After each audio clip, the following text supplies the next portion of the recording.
Well, it's that time in the semester again. Finals loom on the horizon, and a well-deserved break is just outside my reach.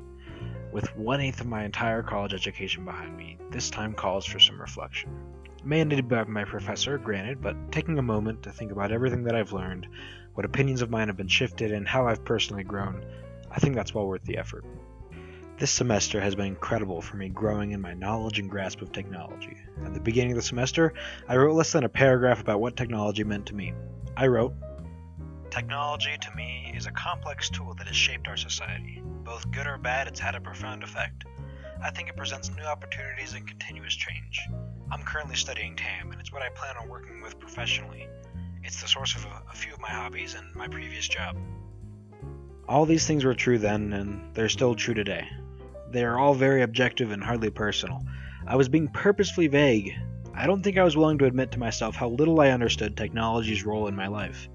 Or maybe I just wanted to have the right answer despite the lack thereof. Everything we talked about this semester reaffirmed technology as a useful tool with positives and negatives, that it opens new doors. But the value of this semester for me was learning more about the different facets of technology, clarifying how I felt about them, and discovering new things about myself. So we might as well tackle these subjects according to how they affected me, starting with professional impact. Like I said at the beginning of the semester, I've had a long professional history with technology. I've worked in professional IT for a large enterprise, freelanced web development work, and even tried my hand at starting my own computer repair business. But my understanding of how a laptop works and how to build a website only laid the foundation for understanding the depth of technology. I was able to make things faster by writing scripts or make a process smoother by working out some kinks in a web app. But it was through my job this semester that I really saw some of the more complex concepts. I work for the ecology and evolutionary biology department, doing video production, web development, and social media. For me, it's a perfect job, and for this class, it was a unique place to exercise what I learned. In video production, we talked about movies' male gaze and how films are prone to favor what guys feel pleasing in filmmaking, even if it's done unintentionally. As a male filmmaker, I originally bridled against this. How dare anyone suggest I was being anything but all-inclusive? But the concepts made sense though. The lack of diversity on a film set correlates to what the majority favored. For me, I wondered if I was affected by this in my work or not. I film mostly lectures, very little creative muscles to flex. But since I was a one-man show, cameraman, editor, and producer, it dawned on me that I need to be aware of my inherent biases and what that changes about my work. I can't rid myself of all biases, but even for these small projects, recognizing them can help me more carefully craft the message I want to get across. And another thing I was thinking about, are my videos art? In this digital age, there's a plethora of new things that can be considered art. Digital art is a whole new realm, and considering mixes and reproductions, there's a whole wealth of stuff to choose from. My videos pale in comparison to the real in-person lecture, but they still have value as an archive and a resource. They're just reproductions of a lecture, done as professionally as I can. I don't personally consider it real art because the effort I put into it is to make it look professional, not artistic. But I suppose whether it is or isn't art, I'm not the one deciding. As an artist, I've died and my work lives a life of its own. If anything, I'd consider the websites that I developed for eBio and other clients to be much more of a real art. I put effort and time into making these sites as beautiful and functional as I can. I love seeing new features being played out to perfection, and before this class, I don't think I would have considered that something artistic. Seeing the creative value in a website makes me feel as if I'm making something beyond just a way to serve up information. It adds a soul to my work I can appreciate. I'm thankful that I have a new opportunity to work with technology creatively. In my old job working as an IT help desk person, I wasn't creating anything. I couldn't express myself or pour emotion into a digital canvas like I can with video, website, or design. When it comes to my professional life, technology means a way for me to do my job better, but also a way to be creative while earning a paycheck. So here's to hoping that I'll be able to keep on being creative moving forward. Personal life impact. Hobbies. My professional life has been impacted, but so have many of my hobbies. Like I said at the beginning of the semester, many of my hobbies involve technology. Even things like reading, where I wouldn't usually consider it being technology dependent, discussing things like the death of an author and information sharing made me realize just how large of an impact the sum of human technology has on me. One of the most on-the-nose relations to what I'm interested to was gaming. I've written for games journalism for over 4 years, and doing that, I've been fortunate enough to get a good grasp of the industry. I play video games in my limited free time, although I can't say I'm a pro at any of them. I also enjoy creating games, whether it's a small scroll project or the larger VR game that I'm working on later this year. Gaming means a lot to me because of the entertainment and community that I've come to know working and enjoying it. Gaming is also an addiction that I've previously overcome. The end of middle school and my first year of high school was absolutely riddled with video games. I estimate I poured at least 1,000 hours into just a handful of games over that time. It took a significant amount of effort and the support from friends and family to quit cold turkey and learn how to enjoy games positively and in a healthy manner. I'm still active in gaming addiction support groups because I know how real of an issue it is. It was refreshing to hear a discussion on video games that highlighted the immense good that was possible from them, but also the very real dangers. When we discussed security, I doubted I'd have much to gain from the discussion. I've acknowledged that my private life will be peered into by marketers and governments, and that the choice of privacy is one anyone should have. But thanks to my interest in cryptocurrencies, I was able to see a new side to the security discussion. The idea of crypto being a safe and accessible currency was something that I knew of, but didn't particularly care about until now. For me, it was just an interesting investment. Crypto being an easy and private way to exchange currency is a big deal. It means that I can securely trade with someone and not have to worry about some marketing agency knowing that I spent X amount without telling them. Maybe that's not something I personally care about, but seeing the value of privacy made me really realize why security is such a big deal in cryptocurrency and blockchain technologies. On another note, I was absolutely loving the discussion around artificial intelligence.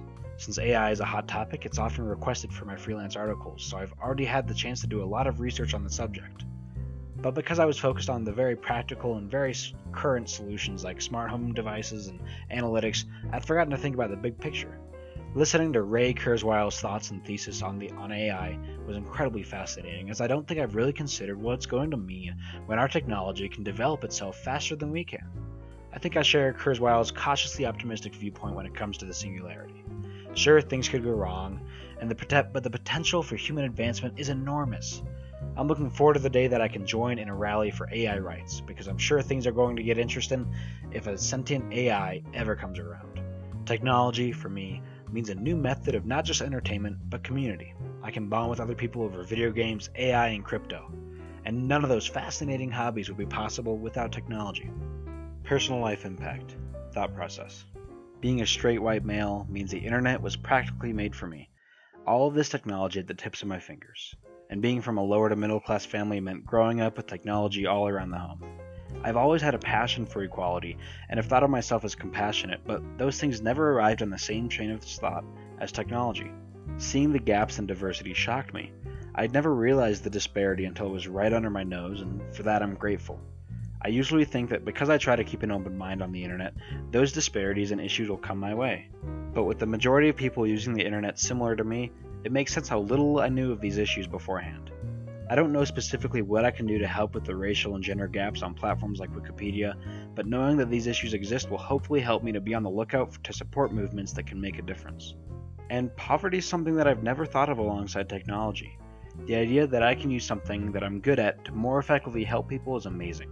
I love that I could be able to help someone with my skills as a computer technician, or raise awareness through my prowess at social media. Knowing the value of working with people locally and not just throwing resources at them will influence me as I participate in charity and aid projects. Personal life impact, the deep stuff. And finally, our discussions about technology this semester and the topics that we covered all had a pretty profound impact on me. Maybe it's just the whole moving away from home thing that has made me more open and receptive, but in any case, I grew personally thanks to this class. I didn't consider myself an artist. My brother is a fine artist and he loves painting.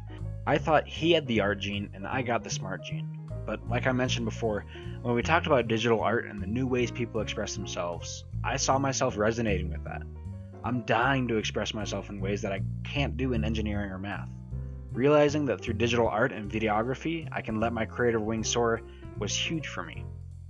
Another thing that was important to me was the authenticity on social media. I hardly ever post to Facebook or Twitter unless I feel like I have something that's just really comedy gold or extremely important. I wanted to put my best foot forward, both out of concern of what my future employers would see of me and what my online friends might think. I spend most of my time online mindlessly consuming content, videos, posts, memes, etc. I wasted and I still do waste so much precious time on social media. The social media challenge helped me to, well, challenge what I thought about social media. Nobody missed me on social media, but I gained back so much time for myself. I was free from the burden to look perfect in a photo and instead was able to live life as fully as I can. While that challenge has come to an end and I still use social media pretty frequently, I can't help but being aware of the time that I'm spending on it. Aware that I could be doing something more productive, or resting or eating or anything else really. Here's to hoping that I'll be able to keep my usage to a healthy amount and start utilizing my time better.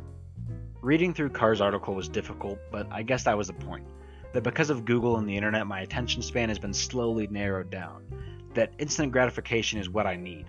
That my ability to focus on a single topic has been weakened. Conceptually, I guess I understood, but throughout the whole semester, that understanding grew. Being aware of that concept has influenced how I've behaved online. Instead of flipping through tabs for an hour, I've started to pick up a book or maybe go for a walk. For me, being able to use technology in a healthy way is important, and this whole concept helped heighten my ability to do so. As for my future career, I don't know what I'm going to do anymore, and that's awesome.